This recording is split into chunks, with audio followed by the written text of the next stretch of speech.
Salam dan bahagia Ibu dan Bapak Guru. Selamat datang kembali di modul Project dan Profil Pelajar Pancasila. Di video sebelumnya, Ibu dan Bapak Guru sudah mempelajari tentang apa itu Project Penguatan Profil Pelajar Pancasila. Kali ini, kita akan membahas tentang peran Project dalam penguatan profil pelajar Pancasila. Mari kita simak ilustrasi berikut.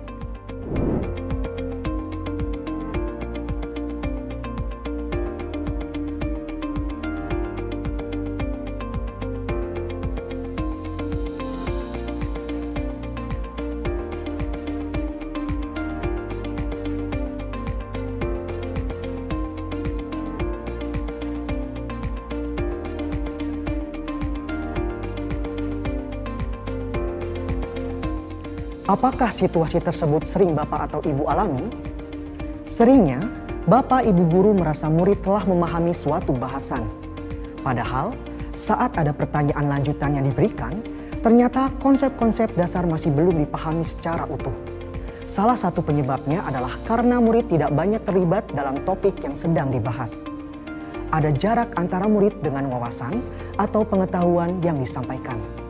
Padahal, bila murid mendapat kesempatan untuk mengalami pengetahuan, pemahamannya akan topik tersebut pasti meningkat. Apa manfaat murid mengalami pengetahuan? Tapi, bagaimana caranya? Mengemas pelajaran dalam bentuk proyek selain memberi kesempatan murid untuk mengalami pengetahuan, juga dapat menjadi media untuk mereka menguatkan karakter, sekaligus belajar dari hal-hal nyata di keseharian. Dalam teori quantum teaching, ada istilah tandur. Tumbuhkan, pantik dengan pertanyaan atau pernyataan yang membuat penasaran. Alami, murid mengalami langsung atau menemukan kaitan antara topik dengan realita. Namai, proses pemberian referensi, teori, atau istilah terkait bisa dari guru atau mencari dari sumber referensi. Demonstrasi, murid ditantang untuk mencoba mengaplikasikan pemahamannya dengan menambahkan satu atau dua elemen lain. Ulangi, murid mengulangi. Rayakan, murid dan guru merayakan keberhasilan dalam memahami topik yang baru dipelajari.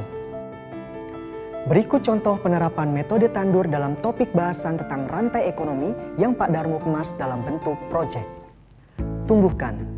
Pak Darmo lalu melontarkan sebuah pertanyaan esensial, mengapa harga bawang terus naik? Lalu Pak Darmo mengajak murid-muridnya melakukan sebuah proyek berjudul penyelidikan harga bawang. Proyek ini dipilih karena lebih dari separuh orang tua murid di kelas adalah petani bawang. Alami. Dalam proyek ini, Pak Darmo membagi kelasnya menjadi 3 kelompok. Setiap kelompok ditugaskan mewawancarai dan menyelidiki 3 narasumber berbeda untuk mendapatkan informasi tentang situasi bawang dalam rantai produksi secara utuh. 3 narasumber yang dipilih misalnya petani bawang, penjual bawang di pasar, dan pembeli. Namai. Ternyata setelah hasil wawancara terkumpul, mulai banyak murid yang menyebutkan kata produksi, distribusi, dan konsumsi.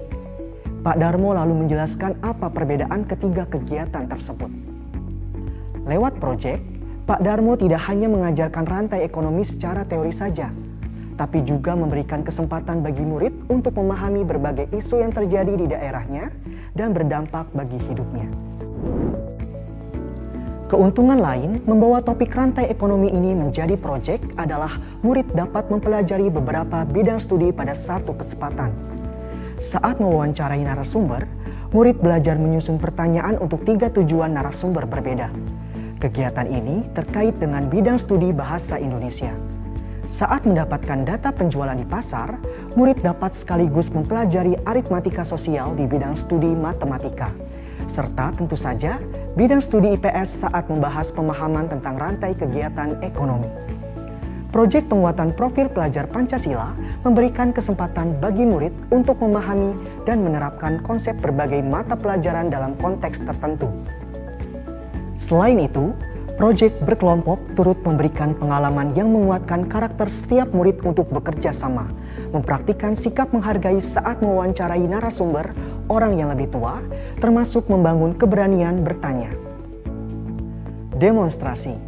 Setelah mendapat data langsung dari lapangan, ternyata Pak Darmo merancang agar ada ide solutif yang murid munculkan di akhir proyek. Jadi, Selain melihat langsung proses rantai ekonomi, memetakan masalah yang terjadi, murid juga diajak merancang solusi apa yang bisa ditawarkan kepada petani bawang untuk mengatasi masalahnya.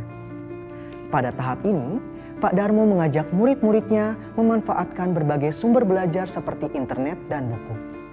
Ulangi, di akhir proyek, Pak Darmo mengajak murid-muridnya merangkum kegiatan dalam sebuah peta pikiran sebagai catatan pribadi masing-masing.